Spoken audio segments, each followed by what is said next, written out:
Let me ask you first off, what was the biggest driver for earnings and why did the street underestimate your numbers? Sure. Good morning, everyone. So there were really two drivers. The first one was our consumer direct segment, the desktop direct, which grew by 12.5%. And the second was consumer indirect, where we actually is powered by both the jump shot business that we have as well as the secure browser. So these were kind of the two main things. What are you hoping for in the rollout of 5G, and how soon is that really going to affect your business? Because as consumers, it doesn't feel like it's going to come quickly enough. Well, so 5G to me brings a couple of things. One is the density of the network, of course, which is enabling things like IoT, Internet of Things, and that's an exciting thing, but also poses some new security risks. And second is speed of connectivity, which we all want, which we all sort of are hoping to get better. But so in terms of timing, I think it kind of differs geos by geos. Eastern Asia is always ahead in that regard. I think in Europe we can realistically expect something within 2 or 3 years. You have given up your salary and your bonus in order to sort of tie yourself more closely to the movement in the stock. What do you expect for investors in your company?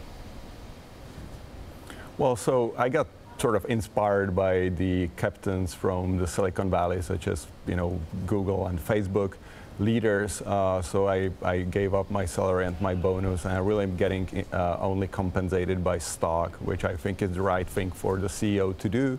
I mean, clearly my objective is to keep the company growing. We've got a great runway, and I'm very optimistic being new in the role, seeing the opportunities. So clearly, good position to be in. Can I just ask you about security and really more about privacy, because the big platforms on the West Coast of the U.S. have gotten in a lot of trouble. In the past, Amazon and Google for listening in on conversations. Now Facebook is at the forefront of the issue after admitting that it had people transcribing users' voice messages. What do you make of these big platforms and their inability to avoid trouble on the privacy front? Yeah, I think privacy is a new category. We see it as a sort of other coin, other side of the security coin. That is, we are heavily investing in creating privacy-oriented solutions. So actually, our portfolio today is not just security. You mentioned antivirus company, but it's actually less than half of our business. Now, the second half is made of tools like privacy controls, because we see a big opportunity. At the same time, the need is real. That is, consumers are more and more realizing that there's privacy risks in what they are doing online, and there's something that needs to be done about that.